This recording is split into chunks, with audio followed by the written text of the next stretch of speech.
Bonjour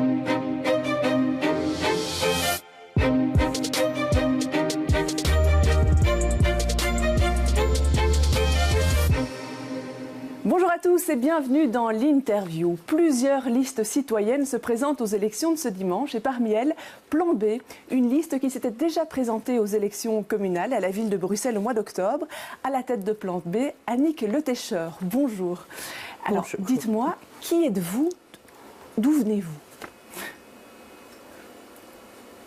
Je viens de Gèvres. Vous venez de Gèvres, mais vous êtes bruxelloise depuis 30 ans. Oui. Donc, Bruxelles, vous connaissez bien. Qu'est-ce qui vous a motivé pour entrer en politique? Les objectifs de Plan B, qui sont la transparence totale et rendre la démocratie aux mains des citoyens. Sans transparence, il n'y a pas de démocratie, puisque le citoyen ne se sent plus concerné, il n'est pas informé, donc il ne sait pas agir. Voilà. Alors ça, ce sont des thèmes qu'on va développer dans l'interview, mais vous, personnellement, qu'est-ce qui a fait que du jour au lendemain, vous avez dit « je suis citoyenne lambda, j'ai mes idées et maintenant j'ai envie de les faire connaître au public ». Qu'est-ce qui a fait que vous êtes passé de cet état à l'autre? C'est depuis toujours. J'ai toujours eu mes idées et j'ai toujours eu envie de les faire passer. C'est... Bon, moi, je trouve ça dommage qu'on soit chapeauté par une coupole politique et qu'on n'ait rien à dire. C'est pas normal. Ouais. C'est pas normal. Après, on vient dire « Ah oui, mais le citoyen, il ne s'intéresse pas à la politique. » C'est pas vrai qu'il ne s'intéresse pas. Mais il est découragé. Il est découragé parce que, de toute façon, après, on fait semblant de vous demander votre avis, mais après, vous n'avez quand même rien à dire et votre avis n'est pas respecté. Alors là, vous prenez vos bâtons de pèlerin, vous êtes sur la liste Plan B et vous vous retrouvez tête de liste. Pourquoi est-ce que vous êtes tête de liste? C'est quelque chose que vous avez choisi? Non, pas du tout. C'est un tirage au sort. Ça fait partie de la philosophie de Plan B? Ça fait partie de la philosophie de Plan B parce qu'aujourd'hui, quand on regarde un peu les partis politiques, c'est vraiment une histoire de carrière ou de famille. Et qu'est-ce que je voulais dire? Et ici, on a envie de mettre tout le monde sur le même pied, de donner la même chance à tout le monde? Exactement. Ouais. C'est facile d'emmener comme ça une équipe de citoyens qui ne sont pas aguerris en politique. Être tête de liste, c'est quand même le chef de file. C'est quelque chose de facile? Plan B, c'est un travail d'équipe. Donc, je ne fais rien toute seule.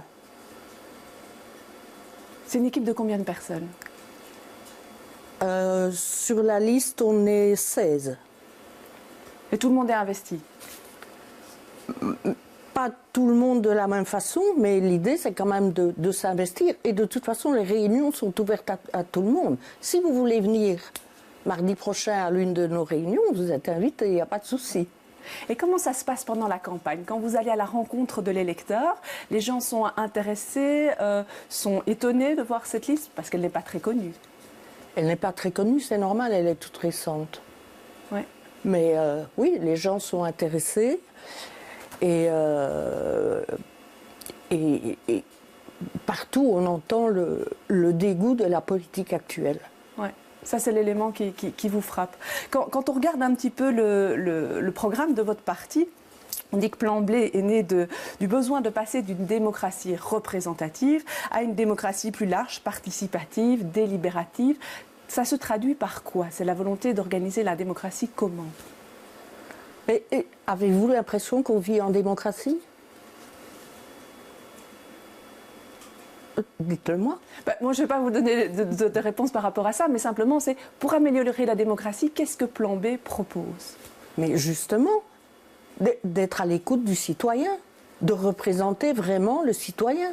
Ouais. Et ça passe par quoi? Par des consultations populaires? Entre autres. Oui, ça c'est quelque chose qu'il faudrait utiliser plus fréquemment aux différents niveaux de pouvoir. Et surtout les écouter. Ouais. Parce que quand on vous demande votre avis, qu'on fait semblant de vous demander votre avis, et qu'après on fait de toute façon l'inverse, ouais. Donc, et c'est de ça que les citoyens sont dégoûtés. Ouais. Donc pour l'instant, on peut faire des consultations populaires en Belgique, on ne peut pas faire de référendum. Le référendum, on est obligé de suivre l'avis qui a été donné par les citoyens. Plan B voudrait avoir des référendums? Mais pourquoi pas? Une manière d'écouter. Alors, quand on lit le programme, on a l'impression vraiment qu'on part des quartiers.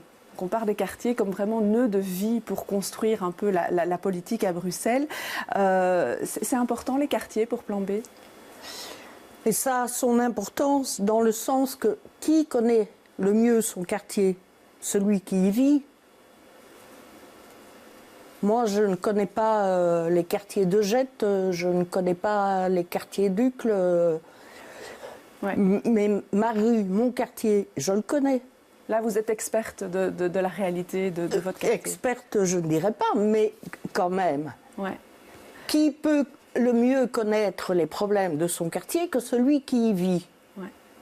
Et pour exploiter ça, Plan B propose d'organiser des réunions où on discuterait largement de différents projets pour le quartier. Comment est-ce que ça se passerait? Comment est-ce que vous imaginez ces réunions?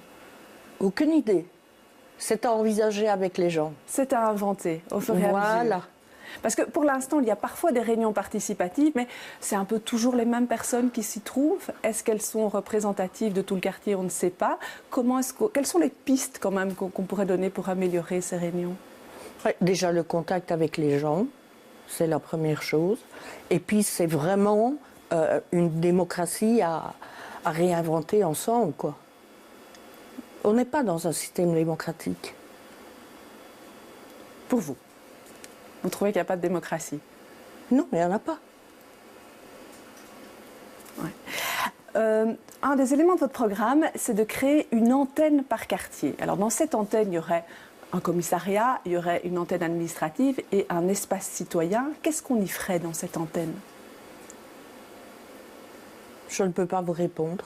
C'est aussi à définir avec les citoyens. Avec les citoyens. Bien sûr. Donc c'est vraiment partir chaque fois de l'ancrage très local. Vous plaidez dans le programme pour le principe de subsidiarité, c'est-à-dire que c'est le niveau de pouvoir le plus proche des citoyens qui d'abord s'en occupe et puis après on monte plus haut si c'est pas possible. Ça veut dire quoi ça? Qu'il faut revoir la répartition des compétences entre la région et les communes? C'est quelque chose d'important pour Plan B? Je ne répondrai pas non plus. Non, il faut l'analyser en tout cas. Oui. Oui, là il y a un bilan qui est à faire pour voir si ça fonctionne correctement. Exactement. Ouais, ouais. Parce qu'on n'a pas les réponses à tout. Hein. Non.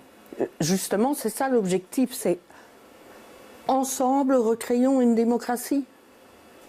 Mais avec les gens, avec les citoyens, avec pas tout seul. L'objectif, c'est allez. Vous votez pour un parti. Avez-vous l'impression qu'il vous représente? Non. Non. C'est tout. C'est comme je disais tout à l'heure, c'est une histoire de carrière. Or là, l'idée, c'est que s'il y a un élu à Plan B, qu'il soit vraiment le porte-parole du citoyen. Or, pour l'instant, ça fonctionne à l'inverse. Vous comprenez? Oui. Vous parliez en début d'entretien de l'importance de la transparence, hein, que c'est quelque chose qui manque. Alors, il y a eu, pendant cette législature, toute une série de mesures qui ont été prises en matière de transparence. Est-ce que, pour vous, elles sont suffisantes, ces mesures-là, ou pas? Vous pouvez répéter? Donc il y a eu des mesures de transparence. Maintenant, les communes, les administrations régionales vont être obligées de publier sur leur site internet toute une série de documents. Ça, ce sont des décisions assez récentes. Est-ce que ça, c'est suffisant ou est-ce qu'il faut aller plus loin pour avoir plus de transparence? Pardon. Ce n'est pas suffisant. Et c'est grâce à l'action, aux interventions de Plan B qu'ils ont commencé tout doucement à mettre la transparence. Il y a toute une série aussi c'est quand même un mouvement qui est venu de différents niveaux, hein, cette volonté de transparence. Mais donc, soit je vous écoute. Oui, c'est venu avec Transparenza aussi,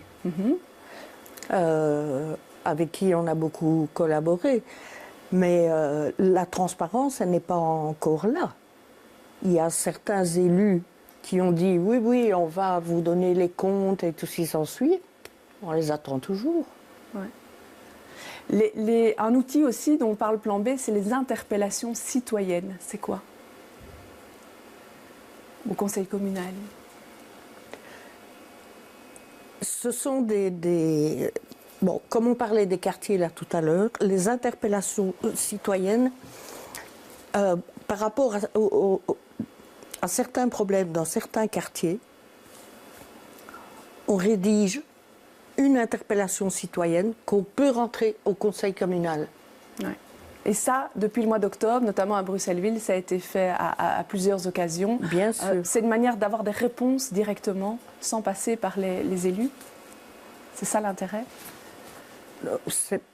C'est pas seulement ça l'intérêt, c'est de faire connaître la vie des gens, la vie des citoyens, et oui, d'avoir des réponses. Parce que quand on parle de transparence, le citoyen est toujours informé trop tard. Ouais. En général, les décisions sont déjà prises quand il est informé. Alors, vous avez travaillé sur la ville de Bruxelles-Ville pour les élections communales. Ici, vous êtes candidate pour la région. La région, c'est quand même quelque chose de très vaste. Est-ce que c'est un niveau de pouvoir où Plan B se sent bien à l'aise par rapport à ça? On parlait des quartiers. Qu'est-ce que vous attendez de la région? Plan B attend quoi comme mesure principale de la région? Mais la région, c'est Bruxelles. 19 communes. Si on peut agir dans les 19 communes, mais toujours, je le répète encore une fois, ça doit partir du citoyen. Ça doit venir de là. Voilà. Ça influencerait alors les 19 communes et tous les quartiers. Mais oui. Voilà. Ben, écoutez, je vous remercie d'être venu sur ce plateau pour nous parler de Plan B. Je vous remercie de nous avoir suivis. Demain, dans l'interview, Jean-Jacques Deleu recevra Raouf Benhamar pour parler cette fois du collectif citoyen. Belle fin de journée à tous.